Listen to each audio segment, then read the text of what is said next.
Pancasila itu jiwa dan raga kita, ada di aliran darah dan detak jantung kita, berkat keutuhan bangsa dan negara.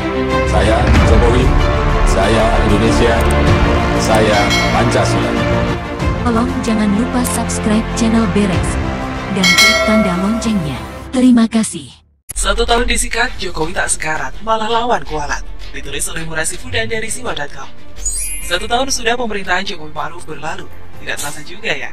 Mungkin karena negara ini berjibaku berhadapan dengan pandemi COVID-19 yang datang menghantam dunia dan khususnya Indonesia dengan begitu kerasnya.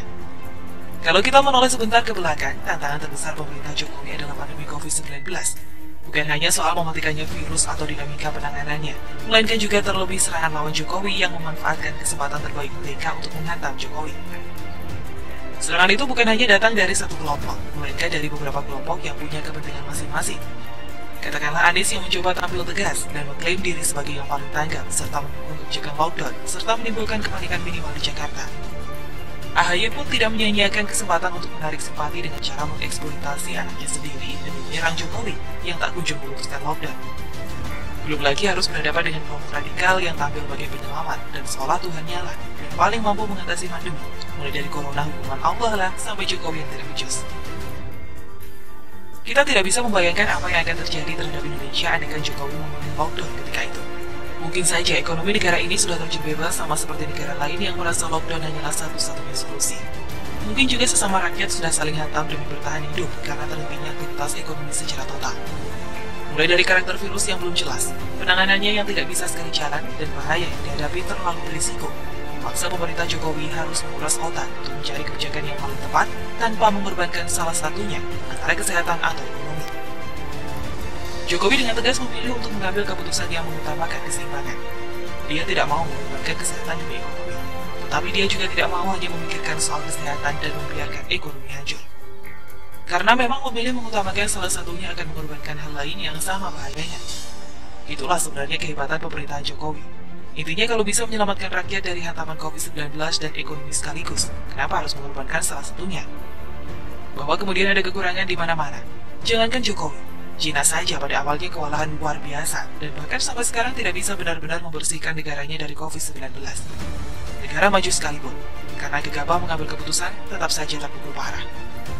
Karena memang tidak ada negara yang siap menghadapi pandemi COVID-19. Yang ada setiap negara beradaptasi dan berusaha hidup berdampingan dengan COVID-19 pada akhirnya. Pada titik ini, Jokowi mampu melepaskan diri dari jebakan yang sudah dipasang lawan di depan mata.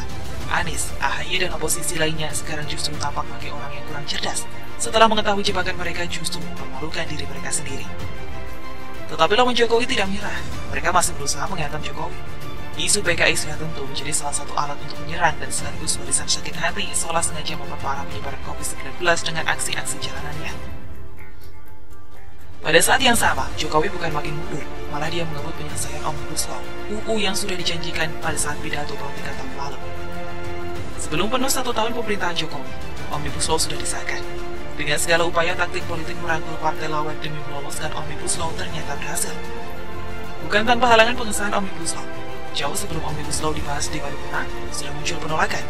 Padahal jangankan draft final Omnibus Law sudah beredar, dibahas saja belum, tapi sudah beredar duluan isu miring di luar sana yang digoreng sedemikian rupa untuk membangkitkan perlawanan.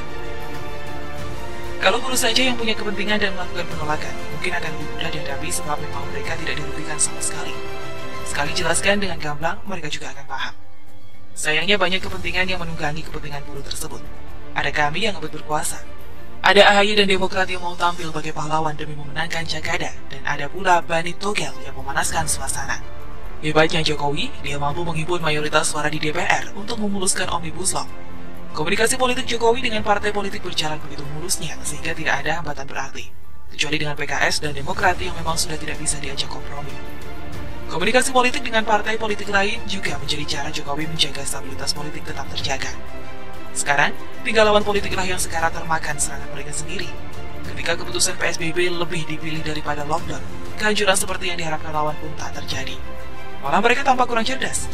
Ketika tetap mempertahankan Omnibus Law yang sebenarnya menguntungkan itu disahkan dan dikomunikasikan dengan baik ke publik, lawan Jokowi yang sudah hampir orgasme malah tampak kurang cerdas. Ternyata mereka hanya menggunakan hoax untuk menyerang. Jelas sekali lawan Jokowi ini memang tidak punya strategi ampuh menghantam Jokowi. Bisa jadi mereka yang terlalu kurang cerdas, tetapi bisa jadi Jokowi yang terlalu hebat. Tetapi saya harus tetap memberi koreksi kepada Jokowi yang sudah melalui 1 tahun pemerintahan ini dengan cukup baik dan terbukti. Komunikasi pemerintah ke publik sudah harus diperbaiki secepatnya. Jokowi juga harus tegas terhadap bawahannya yang sepertinya harus dicambuk dulu baru bekerja dengan baik dan maksimal. Kalau memang dia tidak mau bekerja, pecat saja lah.